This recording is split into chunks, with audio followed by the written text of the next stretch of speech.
It has been a wonderful experience for us. And we heard the amazing story of a whole village, of one whole village being converted to Christianity from a Buddhist background. So Pastor Philemon Tamang will speak to us and explain how that happened, how that miracle happened. It's a story of courage, and it's a story of standing firm as a witness of the Lord in a very difficult circumstance. Also, we will understand how the Lord builds his church in a very difficult place. What's God's strategy? So many times we have our strategies, but here we see how the Lord is doing it. So I hope if Pastor Philemon Tamang is speaking, he will be speaking in Hindi, and I will translate that to Malayalam. Okay, Pastor Philemon Tamang, we welcome you to our fellowship, and we are looking forward to listen to you. Praise the Lord. Thank Praise you. the Lord. Praise the Lord, Pastor. Praise the Lord. Praise the Lord. मेरा नाम pastor Philomon Tamang. എൻ്റെ പേര് pastor Philemon Tamang എന്നാണ്. मैं Gurbathan district Kalimpong में रहता हूँ. ഞാൻ ഗുരുബഥാൻ എന്ന ജില്ലയിലാണ് താമസിക്കുന്നത്. और इस गुरबथान में हम लोग प्रभु का सेवकाई कर रहा हूँ. ഞങ്ങൾ ഗുരുബഥാൻ എന്ന് പറയുന്ന സ്ഥലത്ത് ദൈവത്തിന്റെ വേലയിലാണ്. अभी मेरा एक छोटा सा परिवार है. എൻ്റെ ഒരു ചെറിയ കുടുംബമുണ്ട്. और मैं इस गुरबथान अपर फागु में मैं प्रभु का कार्य कर रहा हूँ. ഞാൻ ഗുരുബഥാന്റെ ഉയർന്ന പ്രദേശങ്ങളിൽ കർത്താവിന്റെ വേല ചെയ്യുന്നു. और मैं उतना बड़ा पास्टर तो नहीं हूँ, मैं छोटा सा पास्टर हूँ प्रभु का. ഞാനൊരു വലിയ പാസ്റ്റർ ഒന്നുമല്ല, ഒരു ചെറിയ പാസ്റ്റർ വർക്കാണ് ഞാൻ ചെയ്യുന്നത്. और मैं मेरा परिवार का संक्षिप्त में मेरा गवाही बताना चाहता हूँ. എൻ്റെ കുടുംബത്തിന്റെ ആ ഒരു ചരിത്രത്തോടു കൂടി ഞാൻ എൻ്റെ സാക്ഷ്യം നിങ്ങളോട് പറയാൻ ആഗ്രഹിക്കുന്നു. मेरा पिताजी और माँ बुद्धिस्ट में था. എൻ്റെ പിതാവും ഞാനും ബുദ്ധിസ്റ്റ് ബാക്ക്ഗ്രൗണ്ടിലുള്ള ആളുകളായിരുന്നു. और बुद्धिस्ट में रहकर मेरा माँ और पिता गुम्मा में जाके मूर्ति पूजा करता था. നേരത്തെ അവരുടെ ബുദ്ധിസ്റ്റ് ദേവാലയത്തിൽ പോയി അവരെ ആ വിഗ്രഹങ്ങളെ വണങ്ങുന്ന ആളുകളായിരുന്നു. और घर में भी पूरा मूर्ति पूजा करता था. വീട്ടിലും ഇങ്ങനെയുള്ള ബുദ്ധിസ്റ്റ് വിഗ്രഹങ്ങൾ വെച്ചിരിക്കുന്ന ഒരു വീടായിരുന്നു ഞങ്ങളുടെ വീട്. और मेरा पिताजी भूटान में फुंचलिंग भूटान में जॉब ढूंढने के लिए गया. എൻ്റെ പിതാവ് ഭൂട്ടാനിലെ ഒരു സ്ഥലത്ത് ജോലി അന്വേഷിച്ചു പോയി. और भूटान में मेरा पिताजी को वर्ल्ड कम्युनिकेशन में एक जॉब मिला. അവിടെ ഒരു കമ്മ്യൂണിക്കേഷൻസ് ഡിപ്പാർട്ട്മെന്റിൽ എൻ്റെ പിതാവിന് ജോലി ലഭിച്ചു. और वो भूटान में मेरा पिताजी का कोई दोस्त लोग क्रिश्चियन था. അദ്ദേഹത്തിന്റെ ചില സുഹൃത്തുക്കൾ ക്രിസ്ത്യാനികളായിരുന്നു. और मेरा पिताजी का दोस्त लोग ने मेरा पिताजी को चर्च में लेके गया. എൻ്റെ പിതാവിന്റെ സുഹൃത്തുക്കൾ പിതാവിനെ അവിടുത്തെ പള്ളിയിലേക്ക് കൂട്ടിക്കൊണ്ടുപോയി. और जाते जाते जाते क्या हो गया, मेरा पिताजी प्रभु में ग्रहण किया. അങ്ങനെ പതുക്കെ പതുക്കെ സഭയിൽ പോയി പതുക്കെ പതുക്കെ കർത്താവിനെ കുറിച്ച് എൻ്റെ പിതാവിനെ മനസ്സിലായി. और उसके बाद में थोड़ा महीना के बाद में मेरा पिताजी और माँ बपतिस्मा लिया. ഏതാനും മാസങ്ങൾക്ക് ശേഷം എൻ്റെ പിതാവും മാതാവും സ്നാനം സ്വീകരിക്കാൻ ഇടയായി. मैं ये बात भूटान का कर रहा हूँ. ഇത് ഭൂട്ടാനിൽ സംഭവിച്ച കാര്യമാണ്. और उस समय मैं और मेरा एक भाई है, हम लोग छोटा था. ഞാനും എൻ്റെ സഹോദരനും അന്ന് വളരെ ചെറുതാണ്. एक बार क्या हुआ, मेरा पिताजी ने अपना गवाही बताए हुए समय मैंने सुना है. ഒരു ദിവസം പിതാവ് സാക്ഷ്യം പറഞ്ഞപ്പോൾ ഞാൻ ഇങ്ങനെ കേട്ടു. और एक रात क्या हुआ, मेरा पिताजी ने एक प्रभु का दर्शन देखा. ഒരു ദിവസം രാത്രിയിൽ കർത്താവിന്റെ ഒരു ദർശനം എൻ്റെ പിതാവ് കാണാനിടയായി. और मेरा पिताजी को प्रभु ने दर्शन में आके बोला कि तुम्हारा अपना गांव में चला जाओ, मैं वहां पर हूँ. എൻ്റെ പിതാവിനോട് കർത്താവ് ഇങ്ങനെ ദർശനത്തിലൂടെ സംസാരിച്ചു, നീ നിന്റെ ഗ്രാമത്തിലേക്ക്, നിന്റെ വില്ലേജിലേക്ക് നീ കടന്നു പോവുക, ഞാൻ ആ വില്ലേജിൽ നിന്നോട് കൂടെ ഉണ്ട്. और मेरा पिताजी ने समझा ये तो सपना है बोलकर इस दर्शन को हल्का में लिया. ഇതൊരു സ്വപ്നമാണ് എന്ന് വിചാരിച്ച് അതിനെ വളരെ ലഘുവായിട്ടാണ് എൻ്റെ പിതാവ് എടുത്തത്, അതിനെ കാര്യമായി എടുത്തില്ല. फिर नेक्स्ट टाइम मेरा पिताजी ने फिर प्रभु का दर्शन देखा और प्रभु ने बोला तुम अपना गांव में जाओ और मैं वहां पर हूं। വീണ്ടും കുറച്ച് നാൾ കഴിഞ്ഞപ്പോൾ പിതാവിന് ഇതുപോലെ തന്നെ ആ ദർശനം കർത്താവ് പിന്നെയും നൽകി. നീ നിന്റെ ഗ്രാമത്തിലേക്ക് പോവുക, അവിടെ ഞാൻ നിന്റെ കൂടെ ഉണ്ട്. और थर्ड टाइम में क्या हो गया, थर्ड टाइम में भी नहीं मेरा पिताजी ने एक दर्शन देखा। അത് കഴിഞ്ഞപ്പോൾ കർത്താവ് എന്റെ പിതാവ് വേറൊരു സ്വപ്നം കണ്ടു.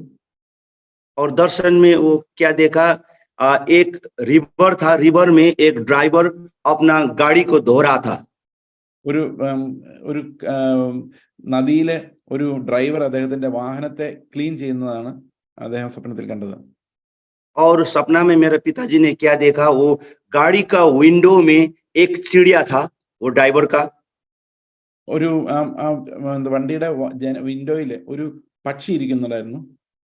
और मेरा पिताजी जाकर वो चिड़िया को अपना हाथ में ले लिया। ആ പക്ഷിയെ എന്റെ പിതാവ് പോയി കയ്യിലെടുത്തു. സ്വപ്നത്തിലാണ്. और उस समय क्या हो गया, मेरा पिताजी ने वो चिड़िया को कैसा करके वो मार दिया, वो चिड़िया मर गया। എന്റെ പിതാവ് അങ്ങനെ ആ പക്ഷിയെ കൊന്നു കളഞ്ഞു, അത് ചത്തുപോയി. और उस समय जो ड्राइवर था, जो गाड़ी को धो रहा था, वो ड्राइवर इतना गुस्सा होकर मेरा पिताजी को मारने लगा। അപ്പോൾ ആ ഡ്രൈവർ വളരെ ദേഷ്യപ്പെട്ട് പക്ഷി ചത്തുപോയി എന്ന് പറഞ്ഞുകൊണ്ട് എന്റെ പിതാവിനെ തല്ലാൻ തുടങ്ങി. और मेरा पिताजी भागते भागते भागते एक रिवर का तरफ चला गया। അങ്ങനെ എന്റെ പിതാവ് ഓടി ഓടി ഓടി വേറൊരു സ്ഥലത്ത് നദിയിലെടുത്ത് ചെന്നു. और वो रिवर में एक बड़ा सा जंगल था, वो जंगल का अंदर में वो छिपा। അങ്ങനെ ആ നദിയിൽ അടുത്തുള്ള ഒരു വനത്തിനകത്ത് അദ്ദേഹം പോയി ഒളിച്ചു. ഈ സ്വപ്നത്തിലാണ് ഇതെല്ലാം നടക്കുന്നത്. और क्या हो गया, वो दर्शन में मेरा पिताजी का सामने प्रभु यीशु मसीह वहां पर मौजूद हो गया, खड़ा हो गया। ആ സ്വപ്നത്തിൽ കർത്താവ് എന്റെ പിതാവിന്റെ അടുത്ത് പ്രസൻസ് നൽകി. और यीशु मसीह ने दर्शन में मेरा पिताजी को बोला बाहर आओ। വെളിയിൽ ഇറങ്ങി വാ എന്ന് കർത്താവ് എന്റെ പിതാവിനോട് പറഞ്ഞു. और मेरा पिताजी बाहर आ गया और प्रभु ने कहा देखो ये मानिस को, बोलकर यीशु मसीह ने मेरा पिताजी को बोला। ഈ മനുഷ്യരെ നോക്ക് എന്ന് എന്റെ പിതാവിനോട് കർത്താവ് പറഞ്ഞു, വെളിയിൽ കൊണ്ടുവന്നിട്ട്. और वो आदमी लोग इतना डंठा, पत्थर, भाला, खुखरी लाकर मेरा पिताजी को मारने के लिए गांव से बहुत आदमी आ रहा था। അപ്പോൾ ആ വില്ലേജിൽ നിന്ന് അനേകം ആൾക്കാര് മാരകായുധങ്ങളുമായിട്ട് എന്റെ പിതാവിനെ തല്ലാൻ വന്ന് നിൽക്കുന്നതാണ് കണ്ടത്. और यीशु मसीह ने मेरा पिताजी को बोला एक गीत गाओ। ഒരു പാട്ട് പാട് എന്ന് എന്റെ പിതാവിനോട് കർത്താവ് പറഞ്ഞു. और मेरा पिताजी ने एक नेपाली सॉन्ग गाया, गीत गाया, और वो गीत सॉन्ग का बोल है ख्रीस कहाँ आओ साथी, यीशु कहाँ आओ साथी। ഒരു പാട്ട്, നേപ്പാളിലുള്ള ഒരു പാട്ട്, ക്രിസ്തുവിനെ സംബന്ധിക്കുന്ന ഒരു പാട്ട്, ക്രിസ്തു എന്റെ സ്നേഹിതൻ എന്നുള്ളൊരു പാട്ട് എന്റെ പിതാവ് അവിടെ വെച്ച് പാടി. और मेरा पिताजी ने एक नेपाली गाना गाने का शुरू किया। ആ നേപ്പാളി പാട്ട് പാടുവാൻ തുടങ്ങി. और वो समय क्या हो गया, जो डंठा, पत्थर, खुकड़ी लेके जो आदमी लोग आ रहा था, वो सब मेरा पिताजी का गाना सुनकर, गीत सुनकर, वो सब क्या किया, अपना जो डंठा, पत्थर जो भी था वो सब फेंक के उन लोग ताली बजाना शुरू किया। അപ്പോൾ പെട്ടെന്ന് ഈ പാട്ട് കേട്ട ഉടനെ ഈ നിൽക്കുന്ന ആളുകളെല്ലാം, ഈ തല്ലാൻ വന്നവരും കൊല്ലാൻ വന്നവരുമായ ആൾക്കാരെല്ലാം അതെല്ലാം താഴെ ഇട്ടിട്ട് കൈയടിച്ച് പാടാൻ തുടങ്ങി പിതാവിന്റെ കൂടെ. और यीशु मसीह ने बोला देखो ये आदमी को, वो सब ताली बजा रहा है। ഇപ്പോൾ നോക്ക്, ഈ മനുഷ്യരെല്ലാം കൈകൊട്ടി ദൈവത്തെ സ്തുതിക്കുന്നത് നീ കാണ് എന്നെ പിതാവിനോട് പറഞ്ഞു. और उस बार यीशु मसीह ने मेरे पिताजी को बोला जाओ अपना गांव में जाओ, ये सब आदमी लोग तुम्हारे पीछे आएगा। നീ നേരെ നിന്റെ വില്ലേജിലേക്ക് പോ, ഈ ആളുകളെല്ലാം നിന്റെ പിന്നാലെ വരും എന്ന് എന്റെ പിതാവിനോട് കർത്താവ് പറഞ്ഞു. और मेरा पिताजी ने अपना ऑफिस में जाकर ऑफिस का डायरेक्टर को एक रीजन लेटर दे दिया। ഓഫീസിൽ നേരെ പോയി അദ്ദേഹം ഓഫീസിൽ ഡയറക്ടർക്ക് ഒരു രാജിക്കത്ത് എഴുതി കൊടുത്തു. और वो डायरेक्टर ने मेरा पिताजी को बोला देखो भाई, अभी ये गवर्नमेंट जॉब है, अभी काम जॉब पाने का लिए बहुत मुश्किल है, ऐसा मत करो, बोल के मेरा पिताजी को समझाया। അപ്പോൾ ഡയറക്ടർ പറഞ്ഞു ഇതൊരു ഗവൺമെന്റ് ജോലിയാണ്, ഇങ്ങനത്തെ ജോലി കിട്ടാൻ വളരെ പ്രയാസമാണ്, നിങ്ങൾ മണ്ടത്തരമൊന്നും കാണിക്കരുത് എന്ന് ഒന്നുകൂടി ചിന്തിക്കുക എന്ന് ഓഫീസർ ഇദ്ദേഹത്തോട് പറയാനിടയായി. और वो डायरेक्टर ने मेरा पिताजी को बोला कि जाओ अपना गांव में जाओ 15 दिन के लिए और दुख क्या है वो समझ के आओ बोलकर मेरा पिताजी को डायरेक्टर ने अपना गांव में भेज दिया। അപ്പോൾ ഇദ്ദേഹം ഉറച്ചു നിന്നപ്പോൾ ഓഫീസർ പറഞ്ഞു നീ ഒരു കാര്യം ചെയ്ത് വില്ലേജിൽ പോയി ഒരു 15 ദിവസം നിന്നിട്ട് ഈ ദുഃഖം എന്താണ്, വിഷമം എന്താണെന്ന് മനസ്സിലാക്കിയിട്ട് തിരിച്ചു വരാൻ പറഞ്ഞു. और मेरा पिताजी अपना गांव में आया, मेरा पिताजी अपना गांव में आया और मेरा गांव में आकर 2-4 दिन बैठा गांव में। എന്റെ പിതാവ് വില്ലേജിൽ വന്ന് അവിടെ 3-4 ദിവസം അങ്ങനെ ഇരിക്കാനിടയായി. और फिर भूटान में जाकर अपना डायरेक्टर को बोला मैंने दुख क्या है मैं सब समझ लिया, हमको रिजाइन लेटर दे दिया है, दया करके ये रिजाइन को एक्सेप्ट कीजिएगा बोल के डायरेक्टर को बोला। അങ്ങനെ പോയിട്ട് തിരിച്ചു വന്നിട്ട് ഡയറക്ടർ പറഞ്ഞു ഞാൻ എൻ്റെ വീട്ടിൽ പോയിരുന്നു, എനിക്ക് ദുഃഖവും എല്ലാം എന്താണെന്ന് മനസ്സിലായി, അതുകൊണ്ട് എന്താ പറയുക ഞാൻ ഇതാ റെസിഗ്നേഷൻ തരാൻ തന്നെയാണ് എൻ്റെ തീരുമാനം എന്ന് പറഞ്ഞു. और वो डायरेक्टर ने मेरा पिताजी को रेजिग्नेशन लेटर को एक्सेप्ट किया। അങ്ങനെ ആ രാജിക്കത്ത് ഡയറക്ടർ സ്വീകരിച്ചു. और मेरा पिताजी अपना सारे परिवार लेकर अपना गांव गुरबथान अपर फागु में आ गया। അങ്ങനെ എൻ്റെ പിതാവ് ഞങ്ങളെല്ലാം കുടുംബത്തെല്ലാം വിളിച്ചുകൊണ്ട് ഗുരുബഥാൻ എന്ന് പറയുന്ന ആ സ്ഥലത്തെ മുകൾ ഭാഗത്ത് ഉള്ള ആ ഒരു വില്ലേജിലേക്ക് വന്നു. और मेरा पिताजी अपना गांव में गुरबथान में आ गया तो प्रभु का दर्शन के कारण से अपना जॉब को छोड़कर अपना गांव में चल आया। അപ്പോൾ ദൈവത്തിന്റെ ഒരു അരുളപ്പാട്, ഒരു കൃത്യമായ ഒരു ദർശനം കണ്ടിട്ട് ഒരു ഗവൺമെന്റ് ജോലി രാജിവെച്ചിട്ട് എൻ്റെ പിതാവ് ഞങ്ങളുടെ ആ പഴയ വില്ലേജിൽ കുടുംബമായി മടങ്ങിയെത്തി. उस समय जब मेरा पिताजी अपना जॉब छोड़कर अपना गांव में आया उस समय एक भी क्रिश्चियन, एक भी विश्वासी, एक भी चर्च नहीं था। ആ സമയത്ത് അവിടെ ഒരു വിശ്വാസി പോലും ഞങ്ങളുടെ വില്ലേജിൽ ഉണ്ടായിരുന്നില്ല, ഒരു ചർച്ചും ഉണ്ടായിരുന്നില്ല, ആരും കർത്താവിനുള്ളവരായ ദേശത്തുണ്ടായിരുന്നില്ല. अभी जो ये हमारा गांव है ये सारे गांव बुद्धिस्ट एरिया है, ट्राइबल एरिया है। അത് ബുദ്ധിസ്റ്റ് എന്താ ട്രൈബൽ ഏരിയ ആണ് ആ ദേശം മുഴുവൻ. और मेरा पिताजी अपना जॉब छोड़कर गांव में आया, गांव में आकर सुबह उठकर मेरा पिताजी डोर टू डोर गॉस्पेल यीशु मसीह का सुसमाचार प्रचार करना शुरू किया। അപ്പോൾ എൻ്റെ പിതാവ് നാട്ടിൽ വന്ന് ഓരോ ദിവസവും രാവിലെ എഴുന്നേറ്റ് ഓരോ വാതിലിലും മുട്ടി അവരോടെല്ലാം സുവിശേഷം പറയാൻ തുടങ്ങി. और क्या हो गया, मेरा पिताजी दिन प्रतिदिन यीशु मसीह को सुसमाचार गॉस्पेल प्रचार करना शुरू किया। അങ്ങനെ ഓരോ ദിവസവും കർത്താവിന്റെ സുവിശേഷം അവിടെ പ്രചരിപ്പിക്കുവാൻ എൻ്റെ പിതാവ് ആരംഭിച്ചു. और उस समय जो गांव का बुद्धिस्ट लोग, ट्राइबल लोग है वो सब मेरा पिताजी से नाराज होने लगा। അപ്പോൾ എന്ത് സംഭവിച്ചെന്ന് വെച്ച് കഴിഞ്ഞാൽ ആ വില്ലേജിലുള്ള ബുദ്ധിസ്റ്റ് ട്രൈബൽസ് എല്ലാം എൻ്റെ പിതാവിനോട് ഭയങ്കരമായ കോപാകുലരായി മാറി. और मेरा पिताजी को गांव का आदमी लोग कहने लगा कि देखो भाई तुम भूटान से विदेशी धर्म लेके आया, तुमने विदेशी धर्म को पाया, ठीक है चुपचाप से बैठो, क्यों इतना तुम हल्ला करता है, क्यों तुम इतना प्रचार करता है, दुनिया आदमी को क्यों सुनाता है, ऐसा बोलकर मेरा पिताजी से गुस्सा होने लगा। അവരെന്റെ പിതാവിനോട് ചോദിച്ചു നീ ഭൂട്ടാനിൽ പോയിട്ട് ഏതൊരു വിദേശ മതവുമായിട്ട് വന്നിരിക്കുകയാണ്, നീ അത് വിശ്വസിച്ച് നിന്റെ വീട്ടിൽ അടങ്ങിയിരിക്കുന്നതിന് പകരം ഈ നാട്ടിലെല്ലാം പോയി ഇവരെല്ലാം കുഴപ്പത്തിലാക്കി ഇതെല്ലാം അവരോട് പറയുന്നത് എന്തിനാണ് എന്ന് ചോദിച്ചുകൊണ്ട് ആ നാട്ടുകാരെ എന്റെ പിതാവിനോട് വളരെയധികം ദേഷ്യപ്പെട്ടു.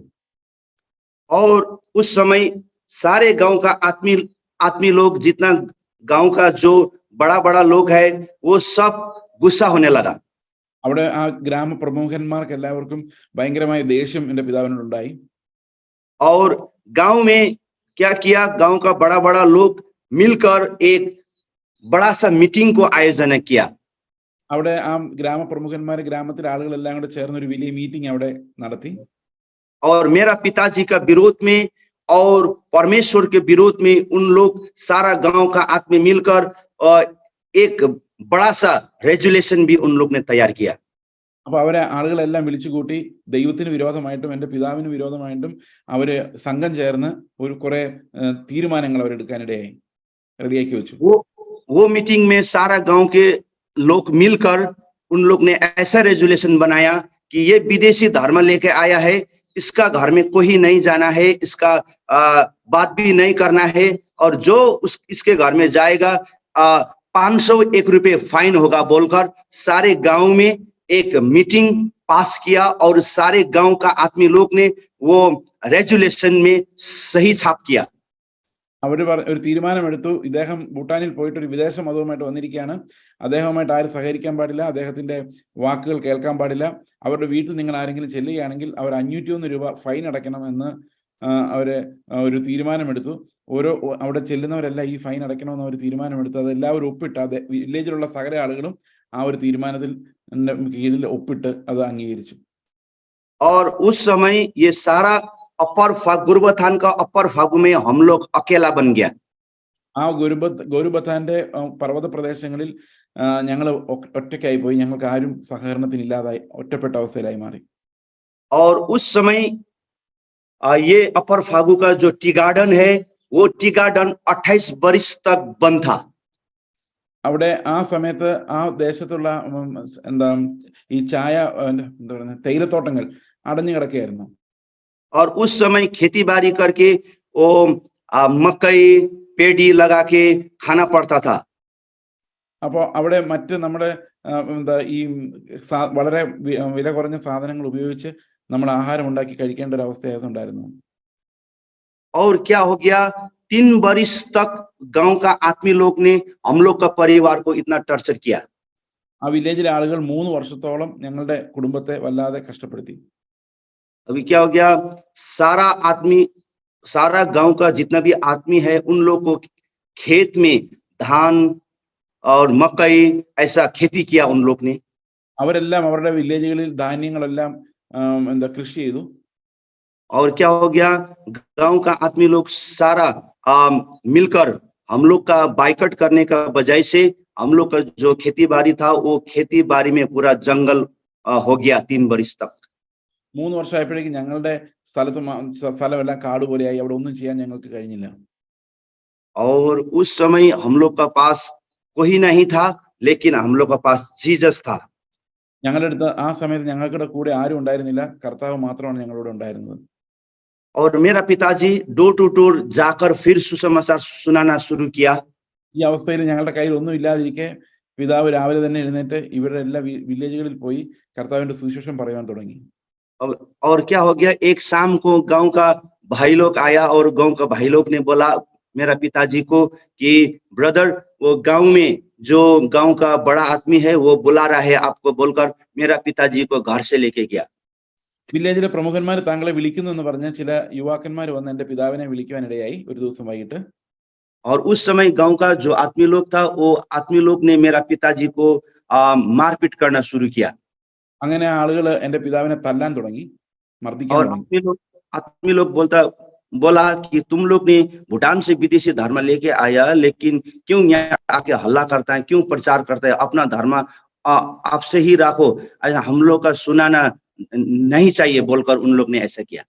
അങ്ങനെ തല്ലിക്കൊണ്ട് പറഞ്ഞു, ഇനി മേലാൽ ഈ വചനം ഇവിടെ പ്രസംഗിക്കരുത്, നീ എവിടെയെങ്കിലും പോയി ഒരു വിദേശ മതത്തെ സ്വീകരിച്ചുകൊണ്ട് വന്നിട്ടുണ്ടെങ്കിൽ നീ അതുമായി നിന്റെ വീട്ടിലിരിക്കെ, നീ ഇതുമായിട്ട് പ്രചാരണം നടത്തിക്കൊണ്ട് പോകരുത് എന്ന് എന്റെ പിതാവിനോട് അവർ പറഞ്ഞ എന്റെ പിതാവിനെ മർദ്ദിക്കാനിടയായി. और इतना मारा उन लोगों ने, और जो मारते समय खुद ही मेरा आंख से देखा मेरा पिताजी को मारते समय। ഞാൻ എന്റെ കണ്ണുകൊണ്ട് നോക്കി നിൽക്കുമ്പോഴാണ് എന്റെ പിതാവിനെ അവര് തല്ലുന്നത് ഞാൻ കണ്ണു തുറന്നു നോക്കി അത് കാണുകയാണ്. और उस समय क्या था, गोरुबथान पुलिस स्टेशन थाना था, लेकिन हम लोग को मालूम नहीं था कहाँ पर थाना है क्या है। हम लोग तो उस समय छोटा था, और गांव का जितना भी आदमी लोग है किसी ने भी हम लोग को नहीं बताया, थाना में जाओ, थाना में जाकर तुम लोग को न्याय मिलेगा बोल के किसी ने भी हम लोग को नहीं बताया। അന്ന് പോലീസ് സ്റ്റേഷൻ എവിടെയാണ്, ന്യായം ലഭിക്കാൻ എവിടെ പോകണമെന്ന് ഞങ്ങൾക്ക് അറിയില്ലായിരുന്നു. ഞങ്ങൾ തീരെ ചെറുതായിരുന്നു. ഞങ്ങളുടെ വില്ലേജിലുള്ള ആരും ഞങ്ങളെ സഹായിക്കുകയോ എവിടെയാണ് പോകേണ്ടതെന്ന് പറഞ്ഞു തരികയോ ചെയ്തില്ല. और क्या हो गया, मेरा पिताजी को मारपीट बहुत किया, और मेरा पिताजी घर में आया और हम लोग परिवार मिलकर प्रभु को प्रार्थना किया। അങ്ങനെ പിതാവ് വളരെ മർദ്ദനം സഹിച്ച് വയ്യാത്ത അവസ്ഥയിൽ വീട്ടിൽ വന്നു. ഞങ്ങൾ ആ വീട്ടിലിരുന്ന് പ്രാർത്ഥിക്കാൻ ആരംഭിച്ചു. और शाम को हम लोग खाना खाने के बाद में हम लोग 4 परिवार, मैं मेरा फादर मदर मेरा छोटा सा ब्रदर और मैं मिलकर हम लोग रात में प्रार्थना शुरू किया। അന്ന് രാത്രി ഞങ്ങൾ 4 പേരും, അതായത് എൻ്റെ ഫാദർ മദർ എൻ്റെ അനിയൻ ഞാൻ, അങ്ങനെ 4 പേര് ഞങ്ങൾ പ്രാർത്ഥന നടത്തിക്കൊണ്ടിരിക്കുമ്പോൾ और क्या हो गया, रात का मौका छोपकर गांव का आदमी लोग हम लोग का घर में बड़ा बड़ा पत्थर मारने लगा। അന്ന് ഗ്രാമത്തിലെ ആൾക്കാരെല്ലാം ഞങ്ങളെ ചുറ്റും നിന്ന് ഞങ്ങളുടെ വീടിന് നേരെ കല്ലെറിയാൻ ആരംഭിച്ചു. अभी क्या हो गया, टीन में पत्थर मारा और विंडो में पत्थर मारा, डोर में पत्थर मारा, सारी जगह पत्थर मारा। വീടിന്റെ മേൽക്കൂരയിലും ജനലിലും വാതിലിലെല്ലാം ഈ അവർ കല്ലെറിഞ്ഞ് കൊള്ളിക്കാൻ തുടങ്ങി. उस रात को परमेश्वर पिता ने हम लोग को बचाया है। അന്ന് രാത്രി ദൈവമാണ് ഞങ്ങളെ രക്ഷിച്ചത്. और सारे गांव का आदमी लोग हम लोग का तरफ नहीं आता था, हम लोग को नहीं देखता था। उन लोग सारे गांव का आदमी लोग हम लोग का परिवार के लिए दुश्मन बन गया था। അങ്ങനെ ഗ്രാമം മുഴുവൻ ഞങ്ങളുടെ ശത്രുക്കളാവുകയും ആരും ഞങ്ങളുടെ മിണ്ടാതാവുകയും ചെയ്തു. ഞങ്ങളുടെ വീട്ടിലേക്ക് ആരും വരാറില്ലായിരുന്നു. ഞങ്ങൾ അങ്ങനെ ഒറ്റപ്പെട്ടവരായിട്ട് അവിടെ താമസിച്ചു. ऐसा सतावट करते करते 3 बरिस बीत रहा था। 3 വർഷം അങ്ങനെ കഴിഞ്ഞു പോയി. और क्या हो गया, एक रात को एक बुढ़ी माँ को हार्ट का प्रॉब्लम हो गया। ഒരു ദിവസം രാത്രി ഒരു പ്രായമായ അമ്മച്ചിക്ക് ഒരു ഹൃദയത്തിന് ഹാർട്ടിന് ഒരു പ്രോബ്ലം ഉണ്ടായി. और वो बुढ़ी माँ हम लोग का दरवाजा में रात को 12:30 बजे रात को आकर हम लोग का दरवाजा में ऐसा मारना शुरू किया। രാത്രി 12 മണി കഴിഞ്ഞപ്പോൾ ഈ അമ്മച്ചി വന്ന് ഈ മുത്തശ്ശി വന്ന് ഞങ്ങളുടെ വീടിന്റെ മുമ്പിൽ വന്ന് ഡോറിൽ അടിക്കാൻ തുടങ്ങി. और हम लोग डर गया, लेकिन गांव का आदमी लोग फिर मारने के लिए शायद आया होगा बोल के हम लोग डर गया। और उस समय हम लोग ने प्रार्थना भी किया। ഞങ്ങൾ ഈ രാത്രിയിൽ ഞങ്ങളെ പിന്നെയും വേണ്ടി വില്ലേജിലെ ആളുകൾ തല്ലാൻ വേണ്ടി വന്നിരിക്കുകയാണോ എന്ന് വിചാരിച്ച് ഞങ്ങൾ പ്രാർത്ഥിക്കാൻ തുടങ്ങി, ഭയപ്പെട്ടു. और मेरा पिताजी ने जो दरवाजा को खोला तो एक गांव का बुढ़ी माँ था और वो बहुत हार्ट का प्रॉब्लम होने का कारण से वो प्रार्थना करना चाहता था। ആ വില്ലേജിലെ പ്രായമായ ഒരു അമ്മച്ചി ഹൃദയത്തിന് വേദനയായിട്ട് പ്രോബ്ലം ആയിട്ട് പ്രാർത്ഥിക്കാൻ വേണ്ടി ആ വീട്ടിൽ വന്നു. और वो बुढ़ी माँ को अंदर लाके मेरा पिताजी और मेरा माँ और मैं मेरा छोटा भाई मिलकर हम लोग ने तेल घसकर प्रभु के नाम में वो बुढ़ी माँ को प्रार्थना किया। അമ്മയെ വീട്ടിനകത്ത് കയറ്റി അവരുടെ മേൽ എണ്ണ പൂശി അവർക്ക് വേണ്ടി സൗഖ്യമുണ്ടാകാൻ വേണ്ടി ഞങ്ങൾ 4 പേരും കൂടി ഇരുന്ന് പ്രാർത്ഥിച്ചു. और जैसा हम लोग ने प्रार्थना किया और वो बुढ़ी माँ तुरंत वो नींद में चला गया। ഞങ്ങൾ പ്രാർത്ഥിച്ചുകൊണ്ടിരുന്നപ്പോൾ തന്നെ ആ അമ്മ ഉറക്കത്തിലേക്ക് വഴുതി വീണു. और क्या हो गया, ऐसा करते करते सुबह हो गया। जब नींद से बुढ़ी माँ जाग गया तो वो समय क्या हो गया, उनका हार्ट का प्रॉब्लम प्रभु ने चंगा किया। രാവിലെ എഴുന്നേറ്റ് നോക്കിയപ്പോൾ അവർക്ക് ഹൃദയത്തിനൊരു പ്രോബ്ലം ഇല്ല, വളരെ സന്തോഷമായിട്ട് നോർമലായിട്ട് മാറി. और क्या हो गया, वो दिन से वो एक परिवार मसीह में आ गया। Praise the Lord. ആ ഒരു വീട് മുഴുവൻ കർത്താവിൽ വിശ്വസിക്കാൻ ആ ഒരു കാരണം ഇടയായി. और वो क्या हो गया, सुबह होकर वो बुढ़ी माँ गांव में जाकर डोर टू डोर जाकर घर घर में जाकर वो सुनाने लगा कि हमको बहुत सा हार्ट का प्रॉब्लम था, मैं मरने वाला था, लेकिन मैं एक पादरी के पास चला गया और पादरी ने हमको रात का 12 बजे को प्रार्थना किया और मैं चंगा हो गया, हमको यीशु मसीह ने चंगा किया बोलकर वो बुढ़ी माँ गांव में जाकर प्रचार करना शुरू किया। ഇവരെ വീട്ടിലിരിക്കുമ്പോൾ ആ അമ്മച്ചി നാട്ടിൽ മുഴുവൻ പോയി ഒരു എന്താ പറയുന്ന ഒരു ദൈവദാസൻ എനിക്ക് വേണ്ടി പ്രാർത്ഥിച്ചു, എനിക്ക് ഹാർട്ടിന് ഭയങ്കര പ്രോബ്ലം ആയിരുന്നു, ഞാൻ മരിച്ചു പോകേണ്ട ആളായിരുന്നു, യേശു കർത്താവ് എനിക്ക് സൗഖ്യം തന്നു, ഈ അമ്മച്ചി പോയി സാക്ഷ്യം പറയാൻ തുടങ്ങി ഓരോ ഡോറിലും. और उस रात से वो बुढ़ी माँ का सारा परिवार जो हम लोग का रात को प्रेयर मीटिंग में आने का शुरू किया। അങ്ങനെ ആ അമ്മച്ചിയുടെ വീട്ടുകാരെല്ലാവരും പ്രാർത്ഥനയ്ക്ക് വരാൻ തുടങ്ങി. और वो बुढ़ी माँ का परिवार हम लोग का प्रभु का फर्स्ट मंडली बन गया। അങ്ങനെ ദൈവത്തിന് ആദ്യത്തെ ഫലമായിട്ട് ആ ദേശത്ത് ഈ അമ്മയുടെ കുടുംബമാണ് ഞങ്ങളുടെ കൂടെ ചേരാനിടയായത്. और उस समय चर्च नहीं था, हम लोग अपना घर में संगति करता था। ആ സമയത്ത് ഞങ്ങൾക്ക് സഭ ഉണ്ടായിരുന്നു, ചർച്ച ഉണ്ടായിരുന്നില്ല, ഞങ്ങൾ വീട്ടിലാണ് കൂടിക്കൊണ്ടിരുന്നത്. और ऐसा करते करते क्या हो गया, 1-1.5 महीना के बाद में फिर आदिवासी को वैसे ही हार्ट का प्रॉब्लम पकड़ गया। 1.5 മാസം കഴിഞ്ഞപ്പോൾ വേറൊരു ആദിവാസിയായ ആൾക്ക് ഇങ്ങനെ ഹൃദയത്തിന്റെ പ്രോബ്ലം ഉണ്ടായി. और वो आदिवासी भी रात का 1 बजे आकर वैसे ही वो दरवाजा को खटखटाने लगा। ഇതുപോലെ തന്നെ ഈ ആദ്യത്തെ അമ്മച്ചി വന്ന പോലെ തന്നെ ഈ രണ്ടാമത്തെ ആളും വന്ന് ഡോറിൽ അടിക്കാൻ തുടങ്ങി രാത്രിയിൽ. और पिताजी और मेरा माँ ने रात को 1 बजे को अपना दरवाजा को खुला।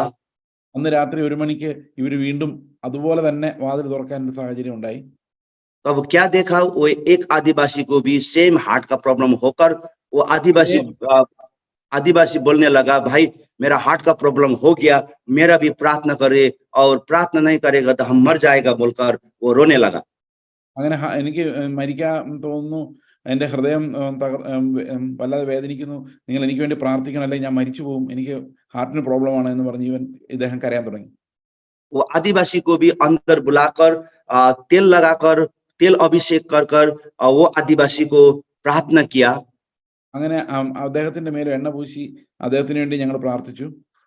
और यही समय के बाद में वो आदिवासी भी चंगा हो गया।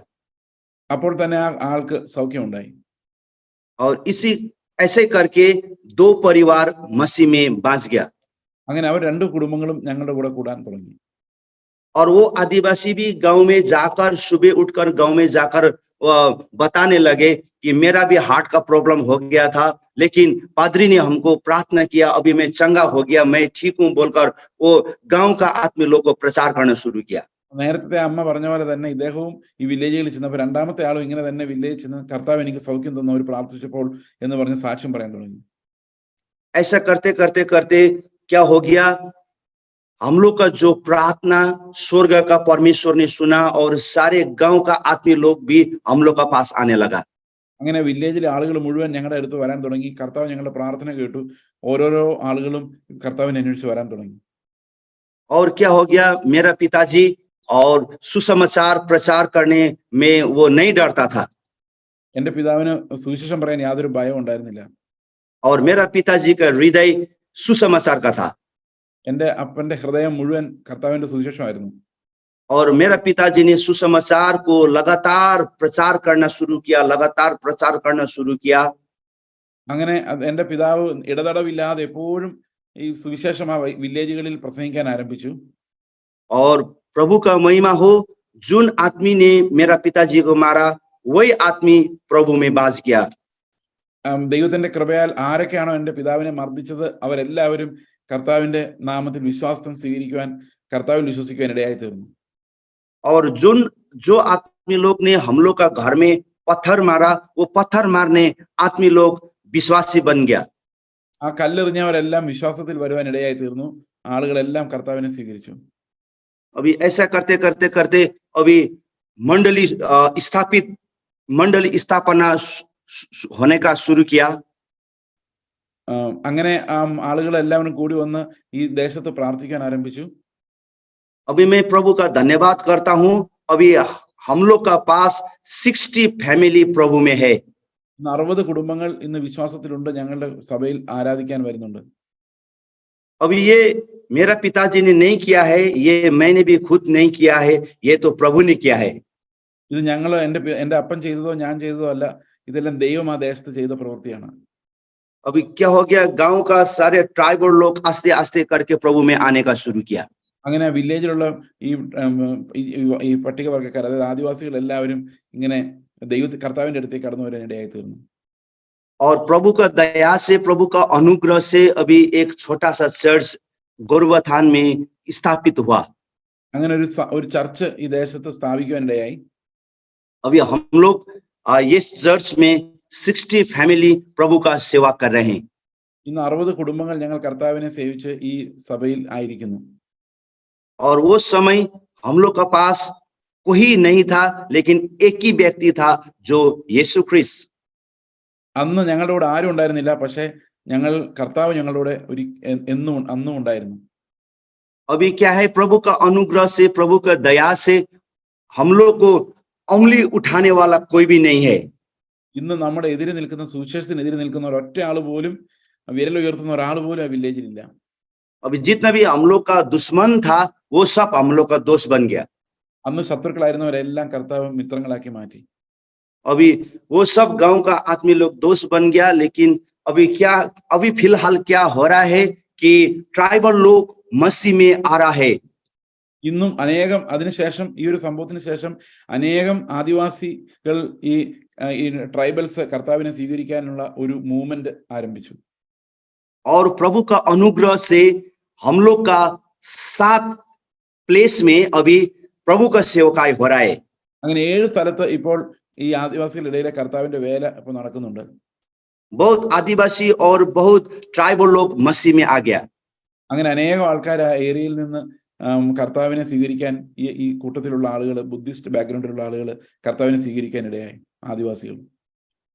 लेकिन जुन समय हम लोग को इतना टॉर्चर आया था, गांव का लोग सारे मिलकर हम लोग को टॉर्चर किया था, पत्थर मारा था, और तुम लोग अपना धर्म बुद्धिस्ट में वापस आओ बोलकर बहुत आदमी लोग आकर हम लोग को समझाया था.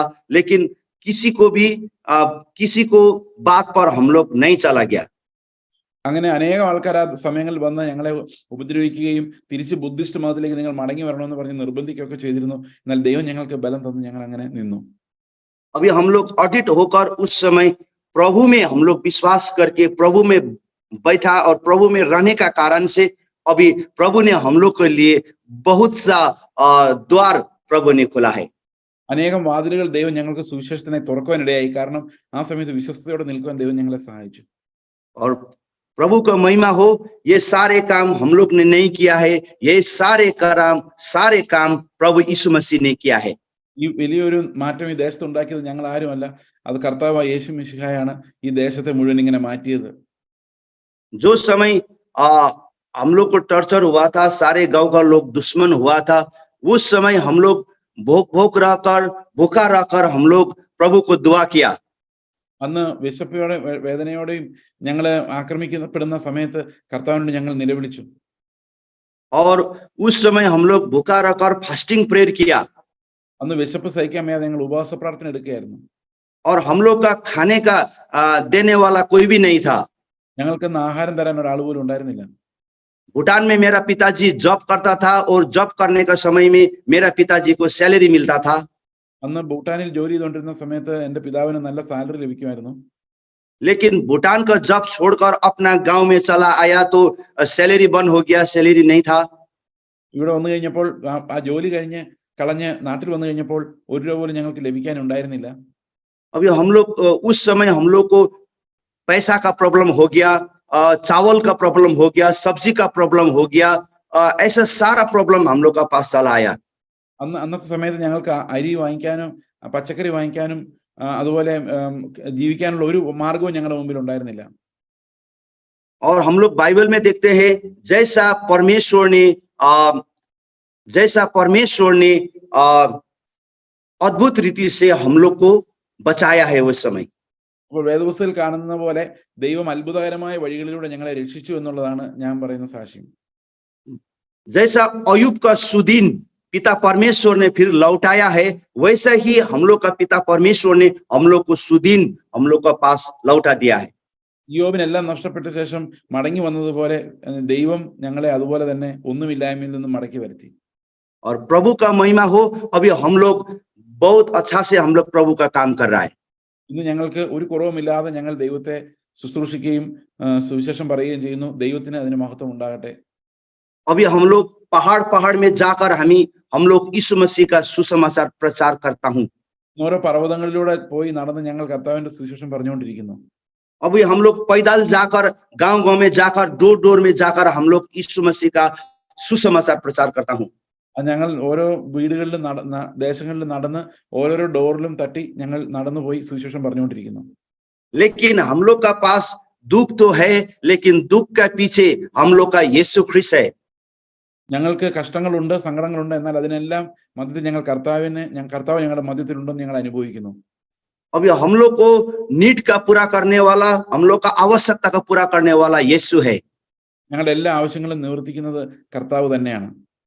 प्रभु को महिमा हो, और हम लोग प्रभु का धन्यवाद देता हूँ. ഞാൻ അതുകൊണ്ട് ദൈവത്തെ മഹത്വപ്പെടുത്തുന്നു. और यहोशू बाइबल में यहोशू 24:15 में लिखा है, मैं और मेरा घराने समेत यहोवा की सेवा नित्य करूंगा. യോശുവയുടെ പുസ്തകത്തിൽ പറഞ്ഞിരിക്കുന്ന പോലെ ഞാനും എൻ്റെ കുടുംബവും ഞങ്ങൾ യഹോവയെ സേവിക്കും എന്ന് ഞങ്ങൾ ഉൾക്കൊള്ളുന്നു. अभी हम लोग सारे परिवार मिलकर परमेश्वर का सेवा कर रहा हूं ഞങ്ങൾ കുടുംബം ഒന്നായി ചേർന്ന് കർത്താവിന്റെ വേല ചെയ്യുന്നു.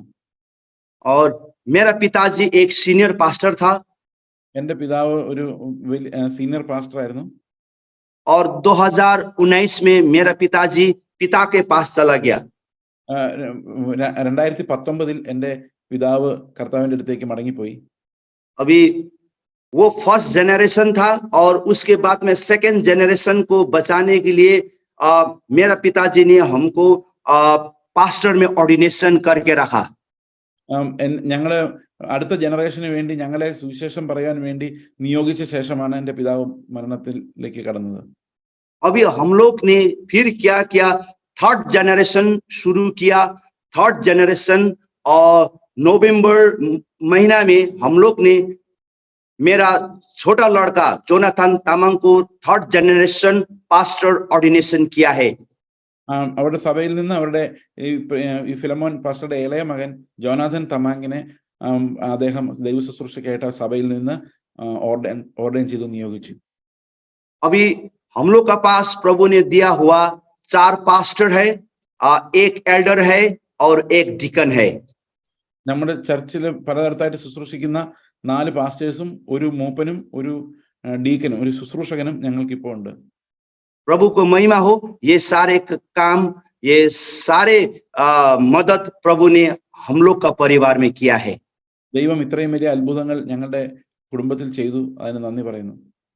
इसीलिए चाहे सुख में हो चाहे दुख में हो हम लोग प्रभु से आनंद करते हैं. ദുഃഖമായാലും സുഖമായാലും ഞങ്ങൾ കർത്താവിൽ ആനന്ദിച്ചുകൊണ്ടിരിക്കുന്നു.